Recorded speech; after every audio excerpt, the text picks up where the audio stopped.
ഞാൻ യഥാർത്ഥത്തിൽ പമ്പാക്കുട ലീല എന്നാണ് അറിയപ്പെട്ടിരുന്നു. നാടകങ്ങളിലൊക്കെ അങ്ങനെയായി. കല്യാണം കഴിഞ്ഞപ്പോൾ അഭിനയങ്ങളെല്ലാം നിർത്തി. തൊപ്പി പാസിയുടെ ശക്തമായ സ്ത്രീ കഥാപാത്രങ്ങളിൽ കൂടി കേരളം മാത്രമല്ല ഇന്ത്യ മുഴുവൻ ചെയ്ത് വളരെയധികം പേരെടുത്ത് നടിയായിരുന്നു ആ കാലത്ത്. അപ്പോൾ ലളിത ഉടനെ പറഞ്ഞു, ഇവിടെ നിൽക്കേണ്ടിയിരുന്നത് ഞാനല്ല, ലീലയായിരുന്നു. ജയരാജ് സാർ എന്നെ വിളിച്ചു, ഇങ്ങനെ ഒരു റോളുണ്ട്, ചേച്ചി വന്ന് അഭിനയിക്കുന്നുണ്ട്. വളരെയധികം സന്തോഷം കൊണ്ടോ സങ്കടം കൊണ്ടോ ഞാൻ പ്രതീക്ഷിക്കാതിരുന്ന ഒരു അവസരമായിരുന്നു. അത് എൻ്റെ ഭർത്താവ് മരിച്ചു, ഞാൻ കുട്ടികളൊക്കെ ജോലിയായിട്ട് അവിടെ ഇവിടെയൊക്കെ ആയി ഒറ്റപ്പെട്ട് കഴിയുന്ന ഒരു സമയത്ത് ഞാൻ ആഗ്രഹിച്ചിരുന്ന ഒരു ചെറിയ റോൾ അഭിനയിച്ചാൽ കൊള്ളാമെന്ന്. ആ സിനിമയ്ക്കാണ് എനിക്ക് സ്റ്റേറ്റിലെ സ്പെഷ്യൽ ജൂറി അവാർഡ്. എല്ലാവരും വളരെയധികം പ്രശംസിച്ചു. എന്ത് നല്ല കഥാപാത്രങ്ങൾ, ശ്രദ്ധിക്കപ്പെട്ട കഥാപാത്രങ്ങൾ ചെയ്ത് വിജയരാഘവൻ ഒരു അവാർഡ് കിട്ടിയില്ലല്ലോ എന്ന് എനിക്കൊരു വലിയൊരു വിഷമം തോന്നി. ഞാൻ സാധാരണ നാടകങ്ങളിൽ എല്ലാം ശക്തമായ കേന്ദ്ര കഥാപാത്രങ്ങളാണ് എല്ലാം ചെയ്തിട്ടുള്ളത്. മാസ്റ്റർ പറയും, നീ ചിരിക്ക്, നീ കരയെ, ഇങ്ങനെ ഭാവാഭിനയങ്ങൾ കാണിക്കും. ഗുരുകുല വിദ്യാഭ്യാസം പോലെ ഭരതനാട്യം പഠിച്ചു. അപ്പോൾ KPSCക്ക് ഒരു നർത്തകി ആവശ്യമുണ്ടെന്ന് പറഞ്ഞപ്പോൾ ഇവർ പറഞ്ഞു, എൻ്റെ പേര് പറഞ്ഞു. വർഗീസിറ്റയിലൊക്കെ എന്നെ കളിയാക്കും കേട്ടോ, ഡാൻസ് പോസാണ്, അഭിനയിക്കാൻ അറിയില്ല. മാധ്യമങ്ങളെല്ലാം എഴുതി KPSCക്ക് ലീല ഒരു വാഗ്ദാനമാണെന്നൊക്കെ പറഞ്ഞു. അതെന്ന് പറഞ്ഞാൽ കുറച്ചുകൂടെ ബേസ് ഇട്ടിട്ട് ആ കഥാപാത്രത്തിന് വേണ്ടിയിട്ട് അങ്ങനെ ഇതാക്കിയത്. നീ എന്നെ മുള്ളാനൊന്നും കൊണ്ടുപോകണ്ട, അതിനൊക്കെയുള്ള ആരോഗ്യം എനിക്കുണ്ട്. എന്നോട് പലരും ചോദിച്ചു, കാലം കണ്ടിട്ട് ഡബ് ചെയ്ത് തരാന്ന്. ഞാൻ പറഞ്ഞു, ഞാൻ തന്നെ. നാടകങ്ങൾക്ക് ആളുകളിങ്ങനെ കൂട്ടം കൂടിയെന്ന് എന്നെ കാണുമ്പോഴേക്കും തുലാഭാരം നാടകമൊക്കെ കണ്ടിട്ട് പുറത്തേക്ക് ഇറങ്ങി വരുമ്പോഴേക്കും ആളുകൾ എന്നെ കെട്ടിപ്പിടിച്ച് കരയുക ചെയ്യുന്നത്. ശാരദ, ഷീല അവരൊക്കെ നാടകം കാണാൻ വരും. സത്യൻ വരുമായിരുന്നു. സത്യൻ പിന്നെ നാടകം കാണാറുണ്ട്. തുലാഭാരം നാടകം കണ്ടിട്ട് എന്നെ വളരെ അഭിനന്ദിച്ച ഒരാളാണ്. മനുഷ്യ ഒരു വേറിട്ട മനുഷ്യനാണ്. അപൂർവങ്ങളിൽ അപൂർവം. പക്ഷേ എനിക്ക് അവാർഡ് തരുന്ന സമയത്ത് പൂക്കാലം കണ്ട് കേട്ടോ, വർഷം നിന്നാലും അതെനിക്കൊരു വലിയൊരു അവാർഡല്ലേ അത്. തുലാഭാരം കാണുമ്പോൾ ഹൃദയം വന്ന് ചേച്ചിയുടെ അഭിനയം കാണുമ്പോൾ ഹൃദയം വന്ന് വീങ്ങി പൊട്ടുന്ന മാതിരി നമുക്ക് അനുഭവം തോന്നി. ഹായ്, നമസ്കാരം. Welcome to JC studio. Story behind you. ഇന്നത്തെ പ്രോഗ്രാം നമ്മുടെ ഗസ്റ്റ് എന്ന് പറയുന്നതിനേക്കാൾ ഉപരി നമ്മുടെ ഫാമിലി മെമ്പർ, അങ്ങനെ തന്നെ പറയാം. ഒരുപാട് വർഷത്തെ എക്സ്പീരിയൻസ്, KPSC മുതൽ വർഷങ്ങളുടെ എക്സ്പീരിയൻസ്, ശേഷം തൻ്റെ വിവാഹ ജീവിതവുമായി ബന്ധപ്പെട്ട് ഒരു ഗ്യാപ്പ്, ഒരു 50 വർഷത്തോളം ഗ്യാപ്പ്, അതിനുശേഷം തിരിച്ചുവരവ് അതിഗംഭീരമാക്കിക്കൊണ്ട് ഒരു അവാർഡ് നേടി മലയാള സിനിമയിലേക്ക് തിരിച്ചു വരികയും ഇന്ന് മലയാള സിനിമയിൽ തൻ്റെ ശബ്ദം അതിഗംഭീരമായി തന്നെ ജനങ്ങളുടെ ഇടയിൽ ഒരു മലേഷ്യക്കാരി നാത്തിയേട്ടത്തി എന്ന് പറയുന്ന ക്യാരക്ടറിന് വേണ്ടി ശബ്ദം കൊടുത്ത് അതും ഹിറ്റായി നിൽക്കുന്ന നമ്മുടെ സ്വന്തം KPSC ലീല ചേച്ചിയെ ഞാൻ ഇന്ന് നമ്മുടെ JC സ്റ്റുഡിയോയിലേക്ക് സ്വാഗതം ചെയ്യുകയാണ്. ചേച്ചി നമസ്കാരം. നമസ്കാരം. അപ്പോൾ എനിക്ക് തോന്നുന്നു 2025 ചേച്ചിയുടെ ലൈഫിലെ ഒരു പ്രധാനപ്പെട്ട ഒരു വർഷമായിരുന്നു എനിക്ക് തോന്നുന്നു. പ്രത്യേകിച്ച് ഈ ശബ്ദം കൊണ്ടിട്ട്. ശബ്ദം കൊണ്ടും മാത്രമല്ല, അതിനേക്കാളുപരി കാവ്യം പോലത്തെ ഒരു സിനിമ, കവിത പോലെ കണ്ട് രസിക്കാൻ പറ്റിയൊരു സിനിമയാണ്. ആ സിനിമയിൽ ഒരു സെൻട്രൽ ക്യാരക്ടറായിട്ട് തന്നെ ചെയ്യാൻ സാധിച്ചു അല്ലേ? അതും ഒരു വലിയൊരു സംഭവം തന്നെയല്ലേ? അത് 2025 തന്നെ പറയാം. റിലീസായത് 2026 മാത്രം അല്ലേ? 15ഓളം അവാർഡ് നേടിയൊരു സിനിമയാണ് പൂവെന്ന് പറയുന്നത്. ആ പൂവിലൊരു നല്ലൊരു ക്യാരക്ടർ ചെയ്യാൻ ചേച്ചിക്ക് സാധിച്ചു. നമുക്കെന്താണ് ആദ്യം എക്കോ തന്നെ നമുക്ക് സ്റ്റാർട്ട് ചെയ്യാം. ചേച്ചിയുടെ കാര്യങ്ങൾ പറ, ഫുൾ പേര്, എല്ലാ കാര്യങ്ങളും ഒന്ന് പറയൂ. നാട്, കൊല്ലം, അതിൻ്റെയൊക്കെ ഡീറ്റെയിൽ ഒന്ന് പറയാം. എൻ്റെ പേര് KPSC ലീല എന്നാണ്. ഞാൻ യഥാർത്ഥത്തിൽ പമ്പാക്കുട ലീല എന്നാണ് അറിയപ്പെട്ടിരുന്നത്. നാടകങ്ങളിലൊക്കെ അങ്ങനെയായിരുന്നു. അത് കഴിഞ്ഞ് കല്യാണം കഴിഞ്ഞപ്പോൾ അഭിനയങ്ങളെല്ലാം നിർത്തി. ആ കാലത്ത് നല്ല നാടകങ്ങളൊക്കെ തൊപ്പി പാസിയുടെ ശക്തമായ സ്ത്രീ കഥാപാത്രങ്ങളിൽ കൂടി കേരളം മാത്രമല്ല ഇന്ത്യ മുഴുവൻ യാത്ര ചെയ്ത് വളരെയധികം പേരെടുത്ത് നടിയായിരുന്നു ആ കാലത്ത്. അത് കഴിഞ്ഞ് കല്യാണം കഴിഞ്ഞു, കുട്ടികളായി, കുടുംബസ്ഥയായിട്ട് അങ്ങനെ ഇരിക്കുകയായിരുന്നു. അങ്ങനെ 10-50 വർഷത്തിനിടയ്ക്ക് അത് അത്രയും കാലം ഞാൻ ഒന്നും അഭിനയിക്കാതിരുന്നു. അവിചാരിതമായിട്ട് KPSC ലളിതയുടെ 50ാം വാർഷികം എന്ന് പറഞ്ഞാൽ സിനിമ അഭിനയത്തിൻ്റെ 50ാം വാർഷികം ആഘോഷിച്ചപ്പോൾ ഭദ്രദീപം കൊളുത്താൻ എന്നെ വിളിച്ചിരുന്നു. നാടകത്തിൽ തന്നെ മാത്രം വിളിച്ചത്. കാരണം ഞങ്ങൾ തങ്ങളിൽ വളരെ സ്നേഹബന്ധമായിരുന്നു. ഞാൻ നായികയായിട്ടൊക്കെ അഭിനയിക്കുന്ന കാലം KPSCയിൽ. അങ്ങനെ അവിടെ ചെന്ന് ഭദ്രദീപം കൊളുത്തിയപ്പോൾ ഞാൻ ലളിതയും വളരെ അന്നു മുതലുള്ള സ്നേഹം സൂക്ഷിക്കുന്നു എന്ന് പറഞ്ഞപ്പോൾ ലളിത ഉടനെ പറഞ്ഞു, ഇവിടെ നിൽക്കേണ്ടിയിരുന്നത് ഞാനല്ല ലീലയായിരുന്നു എന്ന് പറഞ്ഞു. അപ്പോൾ പ്രസിദ്ധ ഡയറക്ടർ ജയരാജ് അവിടെ ഉണ്ടായിരുന്നു. അദ്ദേഹം ഫാമിലിയായിട്ട് ഈ ഫങ്ഷൻ വന്നതാണ്. അത് കഴിഞ്ഞ് അങ്ങ് പോയി, പ്രോഗ്രാം കഴിഞ്ഞ് പോയി. കുറച്ച് നാൾ കഴിഞ്ഞപ്പോൾ ജയരാജ് സാർ എന്നെ വിളിച്ചു, ഇങ്ങനെയൊരു റോളുണ്ട്, ചേച്ചി ഒന്ന് അഭിനയിക്കുന്നുണ്ടോ? ഏത് മൂവിയായിരുന്നു അത്? രൗദ്രം 2018 എന്ന് പറഞ്ഞിട്ട് ഒരു മൂവിയിൽ. അതെന്ന് പറഞ്ഞാൽ എനിക്ക് സത്യത്തിൽ അദ്ദേഹത്തിൻ്റെ വിളി വന്നപ്പോൾ എനിക്കങ്ങ് വളരെയധികം സന്തോഷം കൊണ്ടോ സങ്കടം കൊണ്ടോ ഞാൻ പ്രതീക്ഷിക്കാതിരുന്ന ഒരു അവസരമായിരുന്നു അത്. കാരണം എൻ്റെ ഭർത്താവ് മരിച്ചു, ഞാൻ കുട്ടികളൊക്കെ ജോലിയായിട്ട് അവിടെ ഇവിടെയൊക്കെ ആയി, അങ്ങനെ ഒറ്റപ്പെട്ട് കഴിയുന്ന ഒരു സമയത്ത് ഞാൻ ആഗ്രഹിച്ചിരുന്ന ഒരു ചെറിയ റോൾ അഭിനയിച്ചാൽ കൊള്ളാമെന്ന്. പക്ഷെ ആരോട് പറയാനാ, അവിചാരിതമായിട്ട് ഇങ്ങനെ വന്നതാണ്. അതെനിക്ക് വളരെയധികം സന്തോഷവും ഒരു തരം വെപ്രാളം എന്തൊക്കെയോ എനിക്കൊരു മാനസിക വികാരമായിരുന്നു. ആ സിനിമയ്ക്കാണ് എനിക്ക് സ്റ്റേറ്റിലെ special jury award very good ആ സിനിമയ്ക്ക് കിട്ടി. അത് കഴിഞ്ഞ് വേറെ 1-2 ചെറിയ ചെറിയ പടങ്ങൾ ചെയ്തു. പിന്നീടാണ് പൂവിന് എന്നെ വിളിക്കുന്നത്. അപ്പോൾ എനിക്ക് വലിയ താല്പര്യം ഉണ്ടായിരുന്നില്ല. വലിയ സിനിമയല്ല, ചെറിയൊരു സിനിമയാണ് എന്ന് പറഞ്ഞു. പിന്നെ അനീഷ് വന്ന് വീണ്ടും അതേക്കുറിച്ച് സംസാരിച്ചപ്പോൾ ഞാൻ അങ്ങനെ സമ്മതിച്ചതാണ്. അതൊക്കെ കഴിഞ്ഞാണ് പൂക്കാലം വരുന്നത്. നല്ലൊരു റോളായിരുന്നു, അഭിനയ സാധ്യതയുള്ള റോളുകളായിരുന്നു. എനിക്ക് വലിയ സന്തോഷം തോന്നി. കാരണം പൂവെന്ന് പറഞ്ഞ മൂവി അല്ല, പൂക്കാലം പൂ കഴിഞ്ഞിട്ടാണ് പൂക്കാലം. അതിന് രണ്ടിനും ക്രിട്ടിക്സ് അവാർഡ് കിട്ടി. പൂക്കാലത്തിൻ്റെ ഡയറക്ടർ ഗണേഷ് രാജ്. നല്ലൊരു കഥാപാത്രമായിരുന്നു. അത് എല്ലാവരും വളരെയധികം പ്രശംസിച്ചു. പ്രമോഷനൊക്കെ പോയപ്പോൾ വളരെയധികം ആൾക്കാർ ഒരു അവാർഡ് കൂടി പ്രതീക്ഷിക്കുന്നുണ്ട്. കിട്ടട്ടെ ചേച്ചി. കാരണം നമുക്ക് എനിക്ക് പറയാനുള്ളൊരു മെയിൻ കാര്യം എന്താ വെച്ചിട്ടുണ്ടെങ്കിൽ, അർഹതപ്പെട്ട പലർക്കും പലതും കിട്ടാണ്ട് പോകുന്ന ഒരു സമയമാണ് ഇന്നത്തെ കാലഘട്ടം സിനിമ മേഖലയിൽ നടക്കുന്നത്. ആരെയും കുറ്റപ്പെടുത്താൻ വേണ്ടി പറയുന്നില്ല. അർഹതപ്പെട്ട പല കാരണം ഞാൻ പറയാം. വിജയരാഘവൻ എന്ന് പറഞ്ഞ നടൻ ഏത് കാലം മുതൽ അദ്ദേഹം അഭിനയിക്കുന്നു. നാടകങ്ങളിൽ, സിനിമകളിൽ പലതരം വേഷങ്ങൾ അദ്ദേഹം ചെയ്തിട്ടുണ്ട്. അദ്ദേഹം ഞങ്ങൾ തങ്ങളുടെ മേക്കപ്പ് ഇട്ട് ഞങ്ങളുടെ മേക്കപ്പ് അങ്ങനത്തതായിരുന്നു, വളരെ പ്രായം കൂടിയവർ. അപ്പോൾ ലാറ്റക്സൊക്കെ ഒട്ടിച്ച് അങ്ങനെ ആ മേക്കപ്പ് ഇട്ട് കഴിഞ്ഞാൽ പുറത്തേക്ക് നമ്മൾ വെയിലൊക്കെ കൊണ്ട് അത് പൊട്ടാൻ തുടങ്ങും.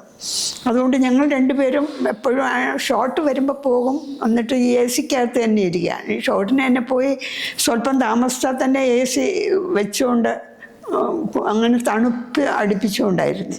അപ്പോൾ അദ്ദേഹം ഇങ്ങനെ പറഞ്ഞു, എനിക്കിതുവരെ ഒരു അവാർഡ് കിട്ടിയില്ല. അപ്പോൾ ഞാൻ ആദ്യം ഒരു അവാർഡ് വാങ്ങിയല്ലോ ഇങ്ങനെ പറഞ്ഞു. അപ്പോൾ അതും എനിക്കത് കേട്ടപ്പോൾ വലിയ വിഷമം തോന്നി. കാരണം എന്ത് നല്ല കഥാപാത്രങ്ങൾ, ശ്രദ്ധിക്കപ്പെട്ട കഥാപാത്രങ്ങൾ ചെയ്ത് വിജയരാഘവൻ ഒരു അവാർഡ് കിട്ടിയില്ലല്ലോ എന്ന് എനിക്കൊരു വലിയൊരു വിഷമം തോന്നി. ഒന്നാമത് അദ്ദേഹം ഒരു നാടക നടനായിരുന്നു, വലിയൊരാളുടെ മകനായിരുന്നു. അതെനിക്ക് വലിയ വിഷമം തോന്നി കേട്ടോ. പക്ഷെ അദ്ദേഹത്തിന് അത് കിട്ടിയപ്പോൾ എനിക്ക് വലിയ സന്തോഷം തോന്നി. ഞാൻ ഉടനെ എന്നെ വിളിച്ചു.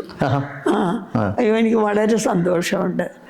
അപ്പോൾ പറഞ്ഞു പുള്ളി, ചേച്ചിയുടെ പേരെവിടെ മെൻഷൻ ചെയ്തു എന്നു. അതൊന്നും എനിക്കൊരു പ്രശ്നമല്ല എൻ്റെ ഈ പ്രായത്തിൽ ഇനിയിപ്പോൾ എന്നേ ഞാൻ കരുതിയുള്ളൂ. അങ്ങനെ അത് ചെയ്തു എന്നുള്ളതാണ്. കുട്ടേട്ടനൊക്കെ ശരിക്കും പറഞ്ഞ ഒരു ലെജൻഡ് ആക്ടർ. പിന്നെ ഇപ്പൊ ഈ നമ്മളെല്ലാരും പറയുന്നത് ഇവിടുത്തെ സൂപ്പർ സ്റ്റാർസ് ഒക്കെ ഇനി ചെയ്യാനൊന്നുമില്ല. പക്ഷെ ഞാൻ ചോദിക്കുന്നത് കുട്ടേട്ടനൊക്കെ ഇനി എന്താ ചെയ്യാനുള്ളത്? അത്രത്തോളം ക്യാരക്ടേഴ്സ് ഇനി ഏത് റോളാണ് ചെയ്യേണ്ടത്? എന്ത് ഭംഗിയായിട്ടാണ് നാച്ചുറലായിട്ട്. അത് ആ നാടകത്തിലെ പരിചയം, പിന്നെ പാരമ്പര്യമായിട്ട് എല്ലാ കഴിവുകളും അച്ഛന്റെ മകൻ എന്ന് പറയും അത് എന്ന് പറയുന്ന പോലെ തന്നെ എനിക്കത് വലിയ അദ്ദേഹത്തിന് കിട്ടും. എനിക്ക് കിട്ടാത്തതിലല്ല, എനിക്ക് അദ്ദേഹത്തിന് കിട്ടിയപ്പോൾ വലിയ സന്തോഷം. ഇത്രേ കഴിവുള്ളൂ. ഞാനിപ്പോൾ അതിന് മാത്രം ഞാൻ സാധാരണ നാടകങ്ങളിൽ എല്ലാം ശക്തമായ കേന്ദ്ര കഥാപാത്രങ്ങളാണ് എല്ലാം ചെയ്തിട്ടുള്ളത്. അന്നൊക്കെ നല്ല പേരും പ്രശസ്തിയിലും ഒക്കെ നിന്നതാണ്. ഇദ്ദേഹത്തിന് കിട്ടാത്തതിൽ എനിക്ക് വിഷമം തോന്നി. കിട്ടിയത് ഞാൻ ഉടനെ എന്നെ വിളിക്കുക ചെയ്തത്. സന്തോഷം പങ്കിട്ടു. സന്തോഷം, എനിക്ക് സന്തോഷമായി. ഇനി കുട്ടേട്ടനായിട്ട് പൂക്കാലത്തിലായിരുന്നു. പൂക്കാലത്തിൽ എങ്ങനെ ഉണ്ടായിരുന്നു കുട്ടേട്ടനായിട്ടുള്ള ഒരു ആക്ടിങ് നിങ്ങൾ ഒരുമിച്ച് ചെയ്തപ്പോൾ? ഞങ്ങൾ ഒരുമിച്ച് അങ്ങ് ചെയ്യുന്നു. എനിക്ക് പിന്നെ ഒത്തിരി നാടക പരിചയമാണല്ലോ എനിക്ക് കൂടുതൽ, അദ്ദേഹത്തിനും അതെ അതെ. അങ്ങനെ അങ്ങ് ചെയ്തു പോയി. ഞങ്ങൾ ഒരുമിച്ച് അങ്ങ് ചെയ്തു, അത്രയേ ഉള്ളൂ. വളരെ സൗഹൃദത്തിലും സ്നേഹത്തിലും ഒക്കെ ആയിരുന്നു. ശരി. പൂക്കാലം കഴിഞ്ഞു. ഇപ്പൊ പുതിയ ഡയറക്ടേഴ്സ് ഏതെങ്കിലും ഒരു മൂവിയിലേക്ക് ഇപ്പോൾ നെക്സ്റ്റ് വല്ലത് കമ്മിറ്റ് ചെയ്തിട്ടുണ്ടോ പുതിയതായിട്ട്? പറഞ്ഞിട്ടുണ്ട് പലരും, വലിയ ആൾക്കാരൊക്കെ പറഞ്ഞിട്ടുണ്ട്. മറ്റ് നടന്മാരുടെ ഭാഗത്തിൻ്റെ ഒക്കെ ഡേറ്റ് കിട്ടാനായിട്ട് വെയിറ്റ് ചെയ്യാണ്. ജോസഫ് സാർ ഒരു പടം പറഞ്ഞിട്ടുണ്ട്, വേറെ പലരും പറഞ്ഞിട്ടുണ്ട്. ഡേറ്റ് ആയിട്ടില്ല, അങ്ങനെ ഇരിക്കുന്നു. എത്ര വർഷം ഉണ്ടായിരുന്നു KPSC എന്ന് പറയുന്ന ആ ഒരു നാടക? 10-12 വർഷത്തോളം ഗ്രൂപ്പിലുണ്ടായിരുന്നു. ഞാൻ യഥാർത്ഥത്തിൽ നർത്തകിയായിരുന്നു. അത് ശരിയാണ്. എൻ്റെ അച്ഛൻ ശരിക്കും പറഞ്ഞാൽ ഒരു സിനിമ, അന്ന് ഞാൻ ചെറുതാണ്, സിനിമ കാണാൻ കൊണ്ടുപോയി. ഞങ്ങളുടെ അടുത്ത് വാഹന സൗകര്യം, ഇന്നത്തെ പോലെ വാഹന സൗകര്യം അന്നില്ലല്ലോ എൻ്റെയൊക്കെ ചെറുപ്പകാലത്ത്. അങ്ങനെ പിറവെന്ന് പറയുന്ന സ്ഥലത്ത് പോയിട്ടാണ് ഒരു സിനിമ ഉണ്ട്. അതിൻ്റെ അകത്തൊരു പെണ്ണിങ്ങനെ ഡാൻസ് ചെയ്യുന്ന ആരാണെന്നൊന്നും എനിക്കിപ്പോഴും അറിയില്ല. ഡാൻസൊക്കെ അപ്പോൾ സിനിമ കഴിഞ്ഞ് വന്ന് പിറ്റേ ദിവസം മുതൽ എനിക്ക് ആ പാട്ടിങ്ങനെ മൂളി, പാടാൻ എനിക്കറിയില്ല കേട്ടോ, മൂളി ഇങ്ങനെ വെറുതെ ഇങ്ങനെ പിള്ളേർ കളിക്കില്ലേ, അങ്ങനെ കളിച്ചായിരുന്നപ്പോൾ അച്ഛൻ ഓർത്ത് ഇവളെ ഡാൻസ് പഠിപ്പിക്കാം. അങ്ങനെയാണ് എന്നെ ഡാൻസ് പഠിപ്പിക്കാൻ ഉണ്ടാക്കിയത്. അവിടുന്ന് ഞാൻ കലാമണ്ഡലത്തിൽ അവിടെ എൻ്റെ ഗുരുനാഥയ്ക്ക് പഠിപ്പിക്കാനായിട്ട് കലാമണ്ഡലത്തിലെ രാജരത്നം പിള്ള എന്ന് പറഞ്ഞൊരു മാസ്റ്റർ വരും. അപ്പം അവിടെ വലിയ വലിയ ബാലെ ട്രൂപ്പായിരുന്നു. വലിയ വലിയ ആൾക്കാർ, പെണ്ണുങ്ങളൊക്കെ നല്ല വണ്ണമൊക്കെ ഉള്ളു. ഞാൻ ഈ മെലിഞ്ഞ, അന്ന് 10-12 വയസ്സേ ഉള്ളൂ, മെലിഞ്ഞ ഒരു പെങ്കൊച്ച്. അപ്പം എനിക്ക് അതിൽ കാര്യമായിട്ട് റോളില്ല. അപ്പോൾ ഈ മാസ്റ്റർക്ക് ഫുഡൊക്കെ കൊണ്ടു കൊടുക്കുന്നത് ഞാൻ, ചെറുതായതുകൊണ്ട് എന്നെ കണ്ട്. അപ്പോൾ മാസ്റ്റർ പറയും, നീ ചിരിക്കെ, നീ കരയെ, ഇങ്ങനെ ഭാവാഭിനയങ്ങൾ കാണിക്കും. അപ്പം ഞാനിങ്ങനെ അത് മാസ്റ്റർ കാണിക്കുന്നത്, എനിക്കപ്പോൾ ഒരു വലിയ ആകാംക്ഷയായി പഠിക്കാൻ. അങ്ങനെയൊക്കെ ചെയ്തുകൊണ്ടിരുന്നു. അപ്പോൾ അവിടുത്തെ പഠിപ്പ് ശരിയല്ല എന്ന് പറഞ്ഞിട്ട് എൻ്റെ അച്ഛൻ എന്നെ കൂട്ടാൻ വന്നു. മാസ്റ്റർ അന്ന് അവിടെ ഉണ്ട്. മാസ്റ്റർ പറഞ്ഞു, അയ്യോ കൊണ്ടുപോയില്ല, അവളെ കൊണ്ടുപോയി കലാമണ്ഡലത്തിൽ ചേർക്കും, നല്ല കഴിവുള്ള ഒരു കുട്ടിയാണ് മാസ്റ്റർ പറഞ്ഞു. അങ്ങനെയാണ് ഞാൻ കലാമണ്ഡലത്തിൽ പോകുന്നത്. അവിടെ ചിന്നമ്മ ടീച്ചറുടെ കീഴിൽ ഞാൻ മോഹിനിയാട്ടം കുറച്ച് കഴിയുമ്പോൾ, അന്ന് വള്ളത്തോളൊക്കെ ഉള്ള കാലം.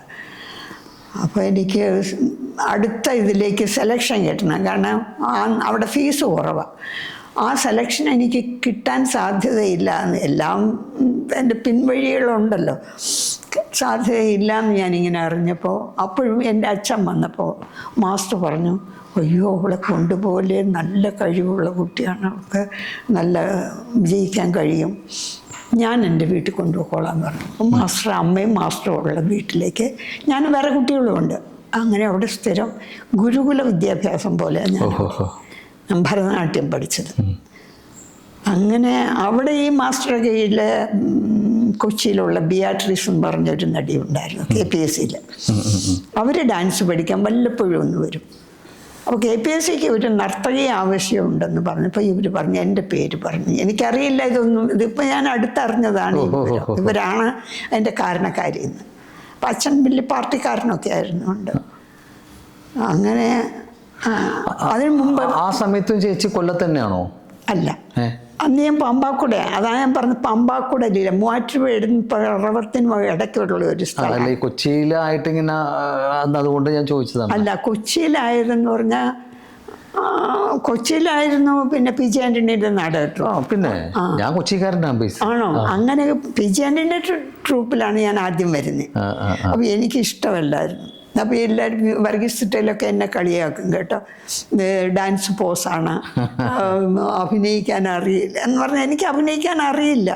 14 വയസ്സേ ഉള്ളൂ. പാവാടയൊക്കെ പിടിച്ചിങ്ങനെ ഓടി വന്ന് ലോറൻസ് പോയോഗ്രയൊക്കെ ചോദിക്കുമായിരുന്നു. എനിക്ക് എൻ്റെ വിചാരം അങ്ങനെയാണ് പറയേണ്ടത് ഡാൻസെല്ലാം മൊത്തം. അപ്പോൾ അവരൊക്കെ കളിയാക്കുമായിരുന്നു. അപ്പം എനിക്ക് നാടകം വേണ്ട, അങ്ങ് വീട്ടിൽ പോയാൽ മതി. അന്നൊന്നും അച്ഛന്മാരോടൊന്നും അങ്ങനെ തുറന്ന് പറയില്ല കുട്ടികൾ. ഞാൻ പറയും എനിക്കിഷ്ടമല്ല. അപ്പോൾ ഞാൻ കരയുന്നതാണ്, നീ എന്തിനാ കരയുന്നതെന്ന് അച്ഛൻ ചോദിക്കും. ഞാൻ പറയും എനിക്ക് നാടകം വേണ്ട എന്ന് പറയും. അയ്യോ ഇത് നല്ലതാണെന്ന് പറഞ്ഞ അച്ഛനാണ് എന്നെ അവിടെ പിടിച്ചു നിർത്തി. അത് പിന്നെ അധികം നാടകം കളിച്ചില്ല. അത് കഴിഞ്ഞ് വീണ്ടും ഞാൻ ഡാൻസ് പഠിക്കും മാസ്റ്റർ ഇട്ടത്. അങ്ങനെ ഇരിക്കുമ്പോഴാണ് KPSCക്ക് ആവശ്യം വന്നത്. അപ്പോഴും ഈ ചേച്ചി പറഞ്ഞിട്ട് അച്ഛൻ വന്ന് എന്നെ കൂട്ടിക്കൊണ്ടുപോയി കൊല്ലത്ത് ഇവിടെ മുകേഷ് ഉണ്ടല്ലോ, നടൻ മുകേഷിൻ്റെ അച്ഛൻ ഓമാധവൻ അന്ന് KPSCയുടെ സെക്രട്ടറിയാണ്. മുകേഷ് ഉണ്ട്. മുകേഷിൻ്റെ താഴെയുള്ള കുട്ടിയെ അവർ പ്രഗ്നൻ്റ് ആയിട്ടിരിക്കുകയാണ്, വിജയകുമാരി, KPSCയിലെ ഒരു ആർട്ടിസ്റ്റാണ്. അവർ പ്രസവത്തിന് പോകുമ്പോൾ അപ്പോൾ ആ പകരമുള്ള ഒരു റോളിനാണ് ഞാൻ ചെല്ലുന്നത്. അപ്പോഴും ഇത് തന്നെ പ്രശ്നം, നിൽക്കാൻ അറിയില്ല, ഭരതനാട്യത്തിന് നിൽക്കുന്ന പോലെ മോഹിനിയാട്ട കൈകളാണ്, ഇങ്ങനെയൊക്കെ കളിയാക്കൽ കേട്ട് കേട്ട് എനിക്കങ്ങ് മടുത്തു. എനിക്കങ്ങ് ഡാൻസ് പഠിച്ചോളാം. പിന്നെ എന്തായാലും അവിടെ നിന്ന് പിന്നെയാണ് പുതിയ ആകാശം പുതിയ ഭൂമി നാടകം തൊപ്പിൽപാസി എഴുതുന്നത്. ആ നാടകത്തിൽ എനിക്ക് ഒരു നൃത്തം ചെയ്യാനുള്ള അവസരം, പാൽക്കുടമൊക്കെ തേന്തി കൊണ്ടുവരുന്നു. ആ നൃത്തം അങ്ങ് വലിയ ഹിറ്റായി അന്ന് ആ കാലത്ത്. ഇപ്പം നോർത്ത് ഇന്ത്യൻ ടൂറിനൊക്കെ പോയാലും ആളുകളുടെ കത്തുകൾ വരുന്നത് അയ്യോ പാൽക്കുടമൊക്കെ തേന്തി, പാദസ്വരങ്ങൾ ഞങ്ങളുടെ കിലുങ്ങുന്നു എന്നൊക്കെ പറഞ്ഞിട്ടാണ് ആളുകൾ. പേപ്പറാണെങ്കിലും അന്ന് ഇതുപോലെ ട്യൂബും കാര്യങ്ങളും ഒന്നുമില്ല. പത്രങ്ങളെല്ലാം മാധ്യമങ്ങളെല്ലാം എഴുതി KPSCക്ക് ഡീലെ ഒരു വാഗ്ദാനമാണെന്നൊക്കെ പറഞ്ഞിട്ട് എഴുതി. അപ്പോൾ എനിക്ക് തോന്നി എന്നാൽ പിന്നെ അഭിനയിക്കാം. അങ്ങനെയാണ് ക്രമേണ അഭിനയിച്ച് വരും. 12 വർഷം അങ്ങനെ KPSCയിൽ നിന്നു. ഒരു കാര്യം എന്താണെന്ന് വെച്ചാൽ എനിക്ക് തോന്നുന്നു ആ സമയങ്ങളിൽ ചേച്ചി കൊച്ചിയിൽ നാടകം അഭിനയിക്കാൻ ഉണ്ടാകും. കാരണം കൊച്ചി ടൗൺ ഹാളിൽ, മട്ടാഞ്ചേരി ടൗൺ ഹാളിൽ ആ സമയത്ത് എല്ലാ മാസവും നാടകങ്ങൾ ഉണ്ടാവാറുണ്ട്. അന്ന് ഇതേപോലെ KPSCയുടെ നാടകങ്ങളും അതുപോലെ പ്രമുഖരായിട്ടുള്ള കമ്പനികൾ അന്നുള്ളൂല്ലോ. അന്ന് ലോക്കൽ കമ്പനികളില്ല, പ്രമുഖരായിട്ടുള്ള കമ്പനികളാണ് കൂടുതലുള്ളത്. ചേച്ചി ആ ഒരു കാലഘട്ടത്തിൽ കൊച്ചി മട്ടാഞ്ചേരി ടൗൺ ഹാളിൽ നാടകങ്ങൾ എല്ലാ മാസവും നാടകങ്ങൾ വരാറുണ്ട്. കാരണം എൻ്റെ ഗ്രാൻഡ് ഫാദർ സ്ഥിരമായിട്ട് നാടകങ്ങൾ കാണുന്നതാണ്. പുള്ളി കൊച്ചി കോർപ്പറേഷൻ കൗൺസിലറായിരുന്നു. പുള്ളിക്ക് അന്നത്തെ ആ ഒരു ഇതിൽ ഒരുപാട് പിടിപാടുള്ളൊരു വ്യക്തി കൂടി തന്നെയായിരുന്നു. ഞാനങ്ങനെ അദ്ദേഹത്തിൻ്റെ കൈ പിടിച്ച് ഞാനും എൻ്റെ പെങ്ങളും പല സമയങ്ങളിലും നാടകം കാണാനായിട്ട് കൊച്ചി ടൗൺ ഹാളിൽ വന്നിട്ടുണ്ട്. ഒരു പക്ഷേ എനിക്കറിയില്ല, ഓർമ്മയില്ല. എന്തായാലും KPSCയുടെ നാടകങ്ങളൊക്കെ തന്നെ അന്ന് പ്രമുഖരായിട്ടുള്ള കമ്പനികളെന്ന് വെച്ചാൽ വളരെ കുറച്ചേ ഉള്ളൂ. KPSC അങ്ങനെ കുറച്ച് നാടക ഗ്രൂപ്പുകളുള്ളൂല്ലോ. ഞാൻ എന്തായാലും എൻ്റെ ഒരു ഓർമ്മ ശരിയാണെങ്കിൽ ഞാൻ നാടകത്തിന് വന്നിട്ടുണ്ട്. എനിക്കിപ്പോഴും ഓർമ്മയുണ്ട്. കാരണം പുള്ളിക്ക് ഫ്രണ്ടിൽ ഇരിപ്പിടം ഇന്നത്തെ പോലെ ബാൽക്കണിയല്ല, നാടകങ്ങൾ എന്ന് പറഞ്ഞാൽ ഏറ്റവും ഫ്രണ്ടിൽ കിട്ടുക.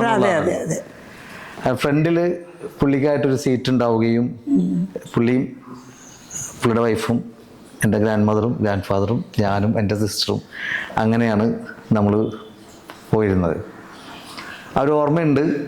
ഒരു പക്ഷേ ചേച്ചി അന്ന് നേരിൽ കാണാനുള്ളൊരു ഭാഗ്യം എനിക്കുണ്ടായി കാണുമെന്ന് ഞാൻ വിചാരിക്കുന്നു. അങ്ങനെ കൊച്ചി ടൗൺ ഹാളിൽ വന്നായിട്ട് വല്ല ഓർമ്മയുണ്ടോ? എത്രയോ പ്രാവശ്യം വന്നിരിക്കുന്നു. ഒരു നാടകമല്ലല്ലോ. അതെ, KPSCയുടെ പല നാടകങ്ങളും പ്രധാനപ്പെട്ട പട്ടണങ്ങളിലൊക്കെ, അതും കൊച്ചി പോലെയുള്ള സ്ഥലത്ത് തീർച്ചയായിട്ടും വന്നിട്ടുണ്ടാവും. എത്രയോ പ്രാവശ്യം എനിക്ക് തന്നെ ഓർമ്മയുണ്ട്. ഇവിടെ ആലുവ ടാക്കീസിൽ എത്രയോ പ്രാവശ്യം നാടകങ്ങൾ ഉണ്ടായിട്ടുണ്ട്. അങ്ങനെ എനിക്ക് നല്ല ഓർമ്മയുണ്ട് അതൊക്കെ. ഒരു കാര്യം കൂടി, കൊച്ചി പി ആന്റണി സാറൊക്കെ കൊച്ചിയായിരുന്നു. അതേപോലെ വിൻസെന്റ് സാറിന് അറിയോ? പഴയ സിനിമാ നടൻ വിൻസെന്റ് സാറും കൊച്ചിക്കാരനാണ്. അല്ല, ഒത്തിരി പേരുണ്ട്. ബിയാട്രീസ് ഉണ്ട്, ഖാൻ എന്ന് പറഞ്ഞ PN ഗോവിന്ദൻകുട്ടി, അവരൊക്കെ കൊച്ചിക്കാരായിരുന്നു. കൊച്ചിയിൽ നിന്ന് ഒത്തിരി, വർഗീസ് തിട്ടയിൽ, പോഞ്ഞിക്കര ഗംഗാധരൻ, കല്യാണിക്കുട്ടിയമ്മ, അങ്ങനെ ഒത്തിരി പേരുണ്ടായിരുന്നു. കലാകാരന്മാർ ഒരുപാടുണ്ടായിരുന്നു. ഇപ്പോഴും ഒത്തിരി കലാകാരന്മാരുണ്ട്. എക്കോ എന്ന് പറഞ്ഞ സിനിമ, അതിൽ ചേട്ടത്തി ചേട്ടത്തിയുടെ വോയിസ് സൗണ്ട് കൊടുത്തേക്കുന്നത് ചേച്ചിയാണ് കൊടുത്തേക്കുന്നത്. എക്കോയിലേക്ക് എങ്ങനെയാണ് എത്തിപ്പെട്ടത്? എനിക്കറിയില്ല, അവിടെ നിന്ന് വിളിച്ചു എന്നുള്ളേ ഉള്ളൂ. അവർ പലരെ അന്വേഷിച്ചു അത് ശരിയാവുമെന്ന്. അപ്പോഴാണ് പൂക്കാലത്തെ കുറിച്ച് ഓർമ്മ വന്നതും അതിലത്തെ ശബ്ദമൊക്കെ. അപ്പോൾ ഇത് ചേരും എന്നുള്ളത് തോന്നിയിട്ട് അവർ. പക്ഷേ പൂവെന്ന് പറഞ്ഞ സിനിമയിലും പൂക്കാലം ഞാൻ കണ്ടിട്ടില്ല. ആണോ? പൂക്കാലം ഞാൻ കണ്ടിട്ടില്ല. പൂവെന്ന് പറഞ്ഞ സിനിമ അല്ലെങ്കിൽ ഇപ്പൊ എക്കോയിലെ വോയിസും ചേച്ചി ഇപ്പൊ എന്നോട് സംസാരിക്കുന്ന വോയിസായിട്ട് ഒരു ബന്ധമില്ലല്ലോ. എനിക്കത് മനസ്സിലാവാത്തൊരു കാര്യമാണ്. അതെന്ന് പറഞ്ഞാൽ കുറച്ചുകൂടെ ബേസ് ഇട്ടിട്ട് ആ കഥാപാത്രത്തിന് വേണ്ടിയിട്ട് അങ്ങനെ ഇതാക്കി. എക്കോല എന്തെങ്കിലും ഒരു ഡയലോഗ് ഓർമ്മയുണ്ടോ പറയാനായിട്ട്? ഓ, നീ എന്നെ മുള്ളാനൊന്നും കൊണ്ടുപോകണ്ട, അതിനൊക്കെയുള്ള ആരോഗ്യം എനിക്കുണ്ട്. ഫൈനലില് ബൈനോക്കുലർ പിടിച്ചിരിക്കുന്ന സമയത്ത് എല്ലാം ഒന്നും ഞാൻ അഭിനയിക്കാത്തത് കൊണ്ടാണത്. അഭിനയിച്ചാണെങ്കിൽ നമുക്ക് പിന്നെ ഡയലോഗ്, അതെ അതെ അതെ, ഒരു ക്യാരക്ടർ സീൻ ഓർമ്മ വരുമ്പോഴത്തേക്ക് ഡയലോഗ് ഓർമ്മ വരും. ഒത്തിരി പേര് സിനിമ റിലീസായ ഇന്റർവെൽ മുതൽ എന്നെ ഓരോരുത്തരായിട്ട് വിളിക്കാൻ തുടങ്ങി. അയ്യോ നന്നായിട്ടുണ്ടെന്ന് പറഞ്ഞിട്ട്. ഇപ്പോഴും OTT വന്നതിന് ശേഷം രാത്രിയിലൊക്കെ വിളിക്കുക. ഞാൻ പറയൂ, ഞാൻ 9:30 ആകുമ്പോൾ ശരിക്കും പറഞ്ഞാൽ ഉറങ്ങുന്ന ഒരാളാണ്. അപ്പോൾ 10 മണിക്കും 10:30ക്കും ഒക്കെ വിളിക്കുക. ഇപ്പൊ വിളിച്ചു പറഞ്ഞില്ലേ ഞങ്ങളുടെ ആ ഇത് മാറിപ്പോകും. അത് അത്ര ഇതായതുകൊണ്ട് എൻ്റെ പൂക്കാലത്തിൻ്റെ പ്രൊഡ്യൂസർ അദ്ദേഹം സിനിമ കണ്ടിട്ട് ഇതാരെ പരിചയമുള്ള ശബ്ദം ആരാണെന്ന് മനസ്സിലാവുന്നില്ല. അവസാനം അദ്ദേഹം കിടക്കാൻ നേരത്തെ അയ്യോ ഇത് ലീല ചേച്ചിയുടേതാണല്ലോ എന്ന് പറഞ്ഞിട്ട് വിളിച്ചു.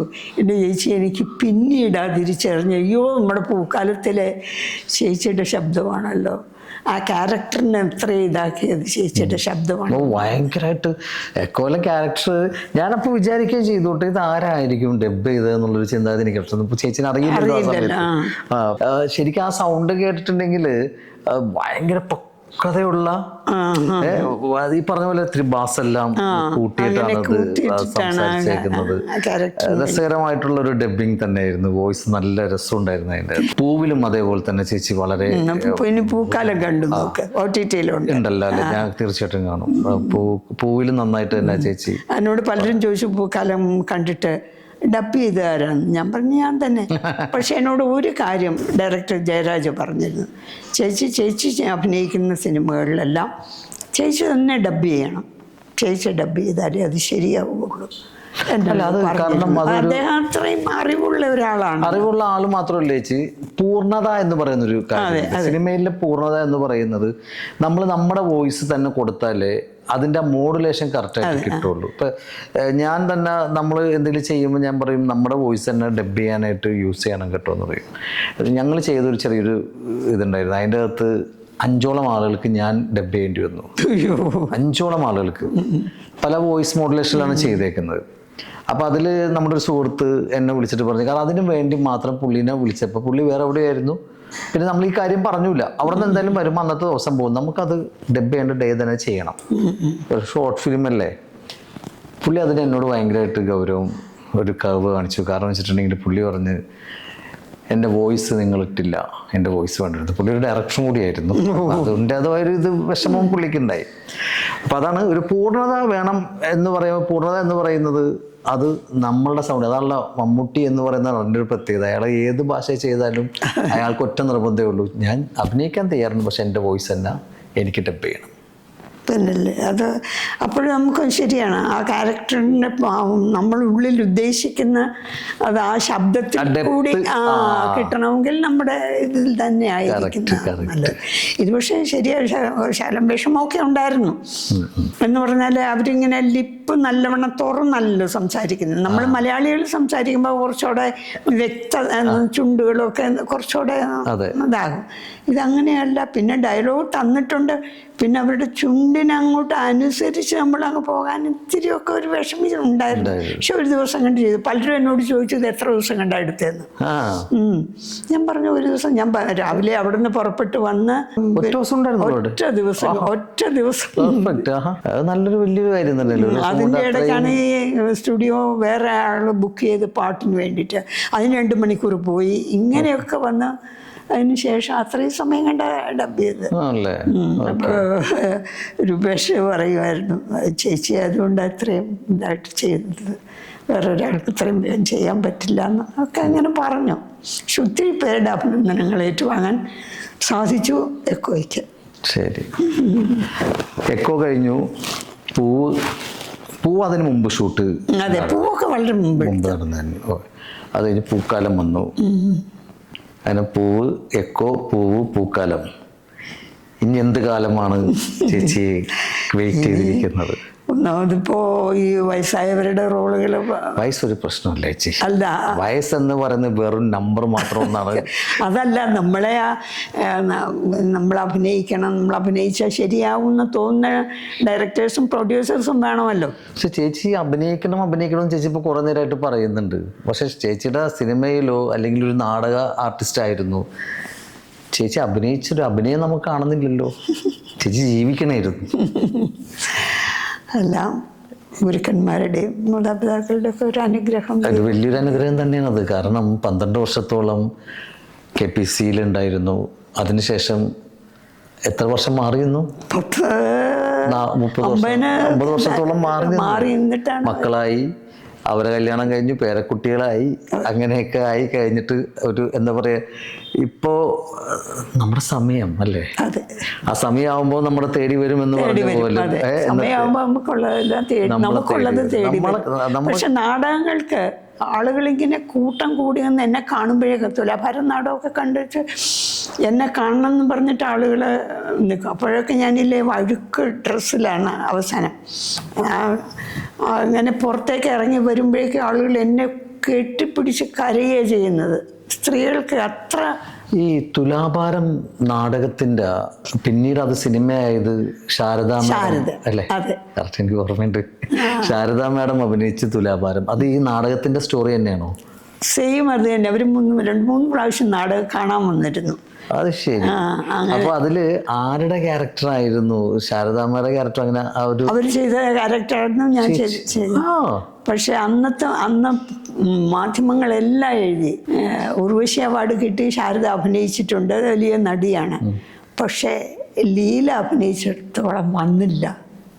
നാടകത്തിലെ ശാരദയായിരുന്നു, വിജയായിരുന്നു. ശാരദാമ്മയെ ലീല ചേച്ചിക്ക് കാണാനുള്ള ഒരു അവസരം, നേരിട്ട് കണ്ട് സംസാരിക്കാനുള്ള ഒരു അവസരം അന്നുണ്ടായിരുന്നു. നാടകത്തിനെ കുറിച്ചും ഈ കഥാപാത്രത്തിനെ കുറിച്ചൊക്കെ. നാടകത്തിന് മുമ്പാണ് ഞങ്ങളൊക്കെ വേഷമിട്ട് ആയിട്ട് പോകുമ്പോഴായിരിക്കും വന്നിട്ടുണ്ടാകുക. പിന്നെ അവർ കഴിയുമ്പോഴും ഉടനെ തന്നെ അവർ വളരെ തിരക്കുള്ള ഒരു ആർട്ടിസ്റ്റ് ആയിരുന്നില്ലേ, വേഗം അങ്ങ് പോകും. പക്ഷെ ഇങ്ങനെ മാധ്യമങ്ങൾ എഴുതിയപ്പോൾ തുലാഭാരം ചേച്ചി അഭിനയിച്ച ഒരു ക്യാരക്ടർ തുലാഭാരം എന്ന് പറഞ്ഞ ഒരു നാടകത്തിൽ ചേച്ചി ഇപ്പോഴാണ് ഞാനത് അറിയുന്നത്. എനിക്ക് സത്യം പറഞ്ഞത്, കാരണം ഞാൻ എന്താന്ന് വെച്ചാല് എൻ്റെ ഫാദറിന് ഇഷ്ടപ്പെട്ട നടിയായിരുന്നു ശാരദ. എല്ലാവർക്കും ഇഷ്ടപ്പെട്ടു. ഭയങ്കര പുള്ളിക്കാരൻ്റെ ഏറ്റവും ഇഷ്ടപ്പെട്ട നടിയായിരുന്നു ശാരദാമ്മ. ശാരദാമ്മ എന്ന് പറയുമ്പോൾ എനിക്ക് സത്യം പറഞ്ഞാൽ നേരിട്ട് കാണാനുള്ള അവസരം എനിക്ക് കിട്ടിയിട്ടില്ല. ആണോ? ഞങ്ങൾ പിന്നെ ലളിത 50ക്ക് വരുമ്പോഴും ശാരദയുണ്ട്. ഞങ്ങൾ ഒരുമിച്ചിരുന്നാണ് സംസാരിക്കുകയും എടുക്കുകയൊക്കെ ചെയ്തിട്ടുള്ളത്. അതൊരു വലിയൊരു ഭാഗ്യം. ശാരദ, ഷീല അവരൊക്കെ നാടകം കാണാൻ വരും. സത്യൻ വരുമായിരുന്നു. സത്യമാഷ നേരിട്ട് കണ്ടിട്ടുണ്ട്. ഞങ്ങൾ ഒരുമിച്ച് അഭിനയിച്ചിട്ടുണ്ട് 2 പടത്തില്. അന്നത്തെ കാലത്ത് ഞാൻ പുതിയ ആകാശം പുതിയ ഭൂമിയിലെ പുള്ളിയായിരുന്നു. ആകാശം പുതിയ ഭൂമിയും നാടകം തന്നെയായിരുന്നല്ലോ. അതെ, അതും സിനിമയാക്കിയപ്പോ ഞാൻ അതേ കഥാപാത്രം ചെയ്ത്. അതിൻ്റെ അകത്ത് 3 ഡാൻസ് ഉണ്ട് എനിക്ക്. ഒന്ന് ഞാനും രാഗിണി എൻ്റെ ചേച്ചിയായിട്ടാണ് ഒരു ഡാൻസ് ഉണ്ട്. ആ ഡാൻസ് കഴിയുമ്പോഴാണ് സത്യൻ കയറി വരുന്നത്, ഞങ്ങളുടെ വീട്ടിലേക്ക് കയറി വരുന്നത്. അങ്ങനെ സത്യൻ പിന്നെ നാടകം കാണാറുണ്ട്. തുലാഭാരം നാടകം കണ്ടിട്ട് എന്നെ വളരെ അഭിനന്ദിച്ച ഒരാളാണ്. അത് ഇന്റർവെൽ ആവുമ്പോഴേ സത്യൻ എന്നെ അഭിനന്ദിച്ചു. നാടകം എന്ന് പറഞ്ഞാൽ നാടകത്തിൻ്റെ കട്ടൻ വീഴ് 2ാമത്തെ സീൻ കഴിയുമ്പോഴാണ് ഇന്റർവെൽ വരുന്നത്. അപ്പോൾ അവിടെ നല്ലോണം അഭിനയ മുഹൂർത്തം ഉണ്ട് അവിടെ. കുഞ്ഞുങ്ങളുടെ അവസ്ഥ ഇങ്ങനെ ഒരാൾ വന്ന് പറയുന്നുണ്ട്. പറയുമ്പോൾ അമ്മയായ ഞാൻ അഭിനയിക്കുന്നുണ്ട് അവിടെ. അങ്ങനെ നിന്നപ്പോൾ സത്യൻ ഫ്രണ്ടിലിരിക്കുന്ന നമുക്ക് കാണാമല്ലോ, നമ്മൾ ചെറിയൊരു നോട്ടം നോക്കുമല്ലോ ഓഡിയൻസിനെ. അങ്ങനെ നോക്കി കട്ടൻ ഇങ്ങനെ വീണ് ഇവിടം വരെ വന്നപ്പോൾ ഞാനിങ്ങനെ സത്യനെ നോക്കിയപ്പോൾ സത്യനോടനെ ഇങ്ങനെ കാണിച്ചു. അത് തന്നെ നന്നായിട്ട് ആ സീന നല്ലോണം അഭിനയിക്കാൻ. അതുപോലെ തന്നെ ഓടയിൽ നിന്നെന്ന് പറയുന്നത് നാടകം തന്നെയല്ലേ ശരിക്കും? അല്ല, അതൊരു നോവലായിരുന്നു. ഞാൻ എന്താണെന്ന് വെച്ചാൽ എനിക്ക് പഴയ സിനിമ, പിന്നെ അമ്മയെ കാണാൻ എന്ന് പറഞ്ഞ സിനിമയിൽ ഞാനും മധുവും കാമുകന്മാരായിട്ട് അഭിനയിക്കുന്ന ഒരു സീനുണ്ട്. അതിലും സത്യനുണ്ട്. സത്യൻ്റെ പെങ്ങളായിട്ടാണ് ഞാൻ. അങ്ങനെ ആ സിനിമയൊക്കെ എടുത്തൊന്നൊരു കാണും, എന്നാലേ മനസ്സിലാവുള്ളൂ. എൻ്റെ ചെറുപ്പത്തില് ഞങ്ങളുടെ കൊച്ചിയിലെ വീട്ടില് അന്ന് ഈ ടിവിയും VCR എന്ന് പറയുന്ന സാധനം അവിടെ നമ്മുടെ വീട്ടിലുണ്ടായിരുന്നു. അപ്പൊ കാസറ്റാണ്. ആഴ്ചയിൽ വെള്ളിയാഴ്ച രാത്രിയോ അല്ലെങ്കിൽ ശനിയാഴ്ച രാവിലെ ഇവിടുന്ന് ഞങ്ങൾ കൊച്ചിയിലേക്ക് പോകും. എൻ്റെ പെങ്ങൾ അവിടെയാണ് വളർന്നത്. ഞാനിവിടെ കുറച്ച് 10ാം ക്ലാസ് വരെ ഇവിടെയും, പിന്നെ ബാക്കി കോളേജ് വിദ്യാഭ്യാസമൊക്കെ കൊച്ചിയിലായിരുന്നു. അപ്പോൾ എല്ലാ ആഴ്ച എനിക്കിവിടെ ഫ്രണ്ട്സ് ഇപ്പോഴും ഇല്ല, അന്നും ഇല്ല, വളരെ കുറവാണ്. അപ്പോൾ ഞങ്ങൾ ശനിയാഴ്ച പോയിട്ടുണ്ടെങ്കിൽ തിങ്കളാഴ്ച രാവിലെ സ്കൂളിലേക്കേ വരുള്ളൂ. ഇവിടെ വരുന്നു, ഡ്രസ്സ് മാറുന്നു, സ്കൂളിലേക്ക് പോകുന്നു. അന്ന് തറവാടാ. അപ്പോൾ ശനിയാഴ്ച ഞങ്ങൾ എൻ്റെ ഫാദറും മദറും ചെല്ലുന്ന കൊണ്ടിട്ട് അങ്കിള് പഴയ സിനിമയുടെ കാസറ്റ് എടുത്ത് വെക്കും.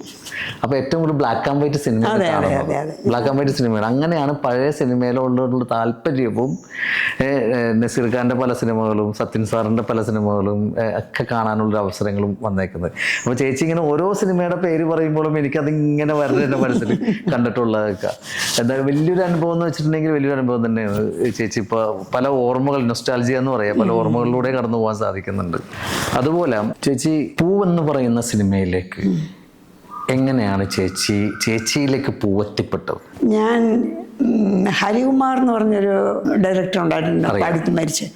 അദ്ദേഹത്തിൻ്റെ ഒരു ജ്വാലാമുഖി എന്ന് പറഞ്ഞിട്ടൊരു ചെറിയൊരു പടം ഉണ്ടായിരുന്നു.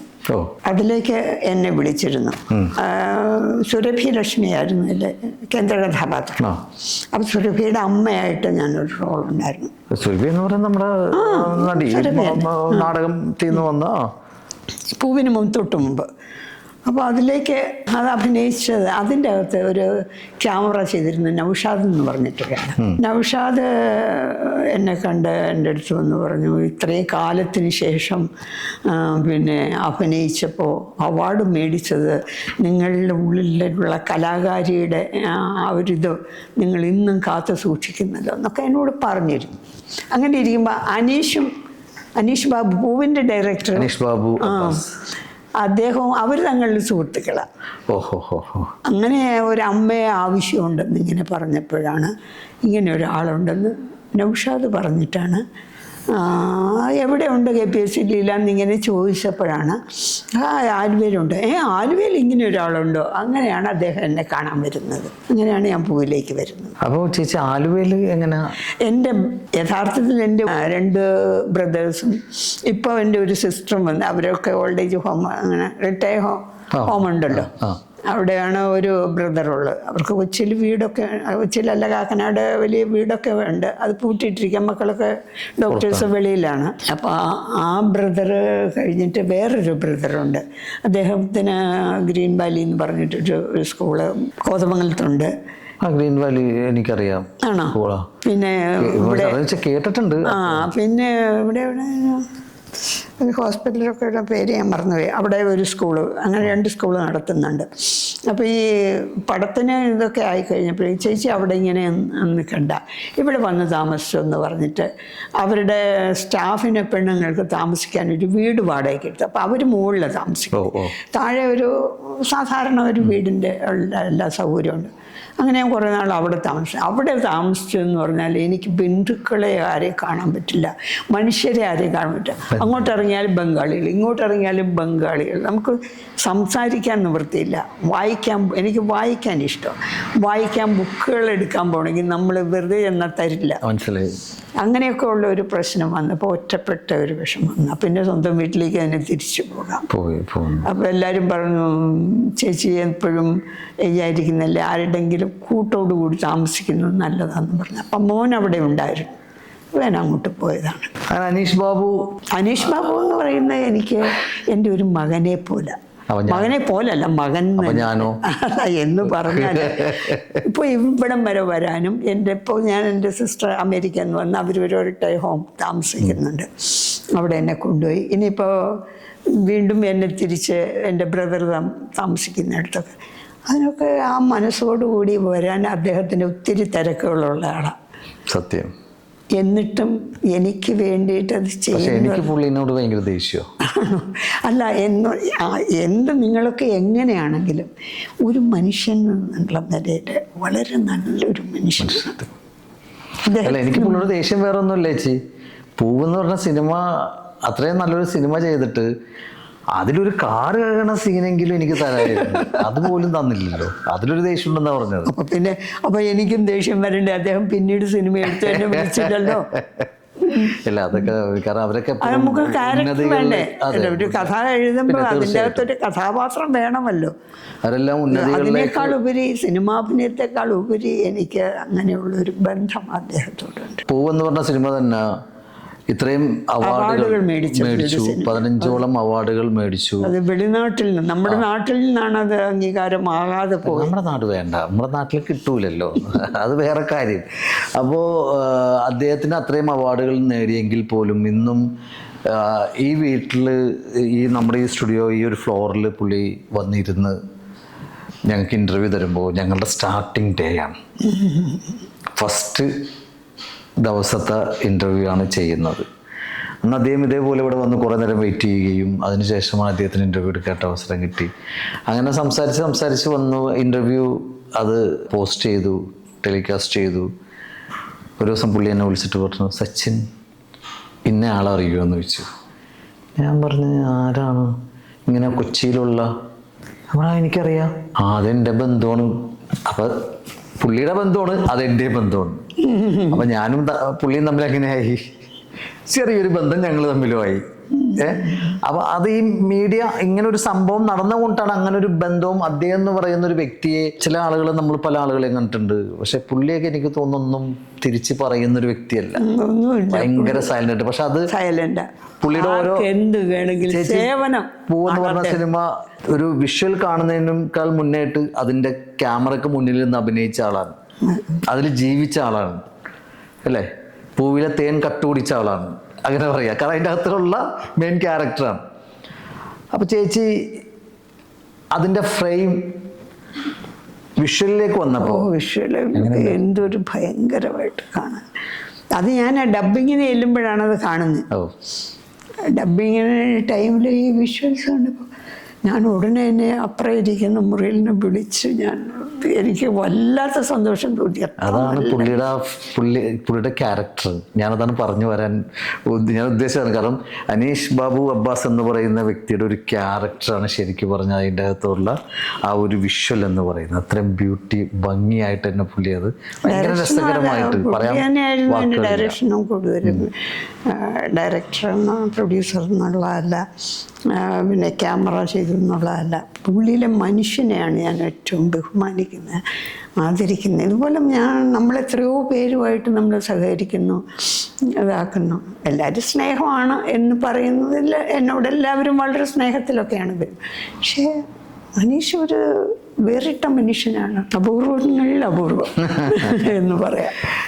എന്തായാലും ചേച്ചി മലയാള സിനിമയിൽ ലേറ്റായിട്ട് വന്നാലും ലേറ്റസ്റ്റ് ആയിട്ട് വന്നെന്നൊരു പറഞ്ഞ പോലെ ഒരുപാട് അംഗീകാരങ്ങൾ ഇനിയും ചേച്ചിയെ തേടിയെത്തണമെന്നുള്ളത് തന്നെയാണ്. നമ്മുടെ എക്സ്പീരിയൻസ് എന്ന് പറയുന്നത് കുറച്ച് കാലഘട്ടം എന്ന് പറഞ്ഞിട്ടുണ്ടെങ്കിൽ ചെറിയ ഒരു കാലഘട്ടമൊന്നുമല്ല, 50 വർഷക്കാലം മാറി നിന്നിട്ടാണ് വന്നത്. അങ്ങനെ മാറി നിന്നിട്ട് വന്നാൽ പോലും ചേച്ചിക്ക് അംഗീകാരങ്ങളാണ് ചേച്ചിയെ തേടിയെത്തിയിട്ടുള്ളത്. ഇപ്പം ചേച്ചി ചെയ്തുകൊണ്ടിരിക്കുന്നത് നോക്കുകയാണെങ്കിൽ ചേച്ചി ഇപ്പോൾ ചെയ്തുകൊണ്ടിരിക്കുന്നതും ഈ പറഞ്ഞ പോലെ അവാർഡ് ഓറിയൻറ്റഡ് ആയിട്ടുള്ള സബ്ജക്റ്റുകൾ തന്നെയാണ് വന്നുകൊണ്ടിരിക്കുന്നത്. ഇപ്പം ചെയ്തതും പൂക്കാലമാണെങ്കിലും പൂവാണെങ്കിലും എക്കോ ആണെങ്കിലും എന്താ പറയുക, ഒരു ചേച്ചി അതിനകത്ത് സൗണ്ട് മാത്രമേ കൊടുത്തിട്ടുള്ളൂ. അപ്പോൾ ചേച്ചിയെ തേടി ഇനി വരാൻ പോകുന്നതും നല്ല നല്ല പ്രൊജക്റ്റുകൾ ചേച്ചിയെ തേടി വരണം എന്നുള്ളത് തന്നെയാണ് നമ്മുടെ മനസ്സിലുള്ളത്. എന്താണെന്ന് വെച്ചാൽ ഞാൻ ഒരുപാട് ഇഷ്ടപ്പെടുന്ന നടിമാരിലൊരാളാണ് KPSC ലളിത ചേച്ചി എന്ന് പറയുന്നത്. കാരണം KPC ലളിതയുടെയൊക്കെ പ്രത്യേകത അവരൊന്നും അഭിനയിക്കണില്ല. ഞാനും എൻ്റെ വൈഫും ഇന്നും സത്യനന്ദിക്കാട് സാറിൻ്റെ സിനിമ എടുത്ത് കാണുമ്പോൾ ഞങ്ങൾ പലപ്പോഴായിട്ട് പറയുന്ന കാര്യമുണ്ട്, ഇവര് ജീവിക്കണേണ. അതെ, നല്ലൊരു നടിയായിരുന്നു. നമുക്ക് മലയാള സിനിമയിൽ അങ്ങനത്തെ നടിമാരിന്ന് കുറവാണ്. ഉർവശി ചേച്ചി ഈ അടുത്ത് ഒരു സിനിമ കണ്ടപ്പോൾ എൻ്റെ അടുത്ത് ഇങ്ങനെ പറഞ്ഞു, ആ സിനിമ നീ ഒന്ന് കാണും, കാരണം അവരുടെ ഡ്രസ്സ് വരെയും പോയിട്ട് അതുപോലും നാച്ചുറലായിട്ട്, കാരണം സാരി അങ്ങനെ അതൊന്നും മൈൻഡ് ചെയ്യണമല്ല, അത് നാച്ചുറലായിട്ട് അവർ ആ ഒരു ക്യാരക്ടറായിട്ട് ഉൾക്കൊണ്ടുകൊണ്ട് ചെയ്യണേണ്. അത് ഉർവശി എനിക്ക് അവാർഡ് തരുന്ന സമയത്ത് പറഞ്ഞു, പൂക്കാലം കണ്ടു കേട്ടോ, വളരെ നന്നായിരുന്നു. അതെനിക്കൊരു വലിയൊരു അവാർഡല്ലേ അത്, ഉർവശിയെ പോലുള്ളൊരു നടി പറയാ. കാരണം മുകേഷിന്റെ അച്ഛൻ്റെ പേരിലുണ്ട് ഒരു അവാർഡ് എനിക്കുണ്ടായിരുന്നു. അപ്പം മുകേഷ് പറഞ്ഞു, ഞാൻ സിനിമ കണ്ടെന്ന് ദേവദൂത് ഏതൊരു സിനിമയുണ്ടല്ലോ, ഒരു ക്യാൻസർ വന്ന ഒരു പക്ഷെ പേരെനിക്ക് ഓർമ്മ വരുന്നില്ല, ആകാശദൂത്. ആ സിനിമ കാണുമ്പോൾ നമുക്ക് ഭയങ്കര വേദന തോന്നും. തുലാഭാരം കാണുമ്പോൾ ഹൃദയം അങ്ങ് ചേച്ചിയുടെ അഭിനയം കാണുമ്പോൾ ഹൃദയം അങ്ങ് വിങ്ങി പൊട്ടുന്ന മാതിരി നമുക്ക് അനുഭവം തോന്നും.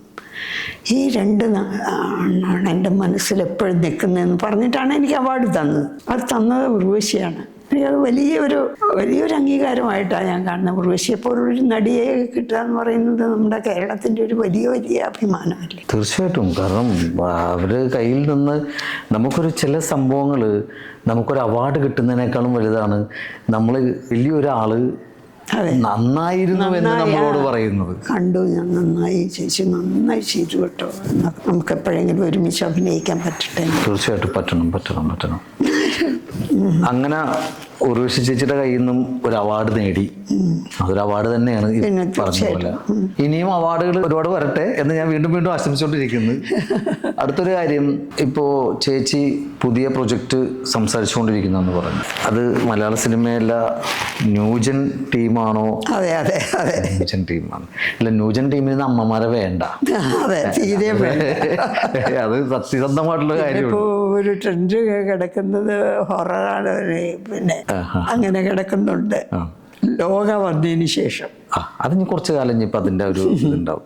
ഇന്ന് ഇപ്പോൾ എറണാകുളത്ത് ചേച്ചി ഞങ്ങൾക്ക് വേണ്ടി ഇത്രയും നേരം സ്പെൻഡ് ചെയ്തു. പൂവിനെ കുറിച്ച് മനോരമ മാക്സിൽ അത്യാവശ്യം തരംഗമായിട്ടും ആളുകൾ കണ്ട്, ധാരാളം ആൾക്കാർ കണ്ട് എന്നെ വിളിച്ചു. ചേച്ചി തന്നെയാണോ എന്ന് ചോദിച്ചു അല്ലേ? അല്ല, പൂവില ചേച്ചിയുടെ എനിക്ക് വന്ന് ഇറങ്ങിയപ്പോൾ ഞാൻ പെട്ടെന്ന് വിചാരിച്ചു, അത് തന്നെയാണോ ഇത്? ആ ഒരു ചിന്ത എനിക്കുണ്ടായിരുന്നു. കാരണം ഒരു കുറച്ചും കൂടി അതിൻ്റെ അകത്ത് ചേച്ചി നല്ല സുന്ദരിയായിട്ടുണ്ട്. എന്നാലും കുഴപ്പമൊന്നുമില്ല. അപ്പൊ ചേച്ചി അതിൻ്റെ അകത്ത് നല്ല ഭംഗിയായിട്ട് ചെയ്തു. പറഞ്ഞ പോലെ നല്ല അടിപൊളി ഫ്രെയിമും കാര്യങ്ങൾ, പൂ പോലെ മനോഹരമായിട്ടുള്ള ഒരു കാവ്യം അല്ലേ? അതെ, എല്ലാവരും കണ്ടിരിക്കണം. കാരണം എന്താണെന്ന് പറഞ്ഞാൽ സാധാരണ ഒരു സിനിമ കാണുന്ന പോലെയല്ല, അതിൻ്റെ അകത്ത് അങ്ങനത്തെ ഒരു പ്രമേയമാണ്. ചേച്ചി, ഒരു ഉമ്മത്തിനും ഒരു ഹഗ്ഗിനും വേണ്ടിയിട്ട് ഒരു മനുഷ്യനിങ്ങനെ നടന്നപ്പോൾ നിങ്ങൾക്കെങ്കിലും ഒന്ന് സമ്മതിച്ചു കൊടുക്കായിരുന്നു. വളരെ മോശമായിപ്പോയി. അത് ആ ഡയറക്ടറിന് എൻ്റെ കയ്യിൽ കിട്ടിയ ഞാൻ രണ്ടെണ്ണം പറയും, ശരിയായില്ല. അത് വളരെ മോശമായിട്ടുള്ളൊരു കാര്യമാണ് ചെയ്തത്. ഒരാളുടെ അന്ത്യാഭിലാഷമല്ലേ, അതെങ്കിലും ഒന്ന് സാധിച്ചു കൊടുക്കണ്ടേ. എന്തായാലും ചേച്ചി, ഒരുപാട് സന്തോഷമുണ്ട്. തിരക്കിൻ്റെ ഇടയിലാണ് ചേച്ചി ഇന്നിപ്പോൾ ഞങ്ങൾക്ക് വേണ്ടി സമയം കണ്ടെത്തി. ചേച്ചി മാത്രമല്ല, അനീസാറും നമുക്ക് വേണ്ടി സമയം കണ്ടെത്തിയിട്ട് ചേച്ചിനെ കൊണ്ടുവന്ന് വന്നത്. അല്ല, അങ്ങനെയല്ല, നമ്മളെപ്പോലുള്ള നമ്മളൊന്നും വലിയ സെറ്റപ്പ് ഒന്നുമില്ല ചേച്ചി. നമ്മളൊക്കെ നമ്മുടെ ചെറിയ സ്റ്റുഡിയോയിൽ നിങ്ങൾ വരിക ചെയ്യാന്ന് പറഞ്ഞാൽ തന്നെ വലിയൊരു ഇപ്പം ചേച്ചി പറഞ്ഞല്ലോ, ഉർവശി ചേച്ചിയുടെ കയ്യിൽ നിന്ന് അവരെ സംസാരത്തിലൂടെ നന്നായിട്ട് ചെയ്തല്ലോ, നമുക്കൊരു സിനിമ ചെയ്യണമെന്ന് പറയുമ്പോൾ ഒരു അവാർഡ് പോലെ എന്ന് പറഞ്ഞ പോലെ നിങ്ങളെപ്പോലുള്ള ആളുകൾ, നിങ്ങളൊരു അവാർഡ് വിന്നറാണ്. ഇവിടെ ഞങ്ങൾ ആദ്യം ഇത് സ്റ്റാർട്ട് ചെയ്യുമ്പോൾ അനീസാറ് വന്ന് ഇവിടെ ഇരിക്കുമ്പോൾ 15 അവാർഡ് നേടിയ ആളാണ് എൻ്റെ മുന്നിലിരിക്കുന്നുള്ള, എനിക്കല്ല, പുള്ളിക്ക് എൻ്റെ മുമ്പിലിരിക്കുമ്പോൾ അങ്ങനത്തെ ഒരു ബഹുമാനം ഉണ്ടായിരുന്നില്ല. അപ്പം അങ്ങനെ നമ്മൾ ഒരു ചെറിയ സെറ്റപ്പിൽ നമ്മളിത് ചെയ്യുന്നതാണ്. പക്ഷെ നമുക്ക് ദൈവത്തിൻ്റെ ഒരു അനുഗ്രഹം, ഞങ്ങൾ പറയും കുതിരത്തെന്ന് പറയും എന്ന് പറഞ്ഞ പോലെ, ഞങ്ങൾക്ക് ഓരോ അതിഥികളും ഞങ്ങളുടെ അടുത്തേക്ക് വരുന്നത് മലയാള സിനിമയിൽ ഇന്ന് വെട്ടിപ്പിടിച്ച് കയറാൻ വേണ്ടി നടക്കുന്ന ആളുകൾ തന്നെയാണ്. അതിൽ ഞങ്ങൾക്ക് ഭയങ്കര അഭിമാനമുണ്ട്, സന്തോഷമുണ്ട്.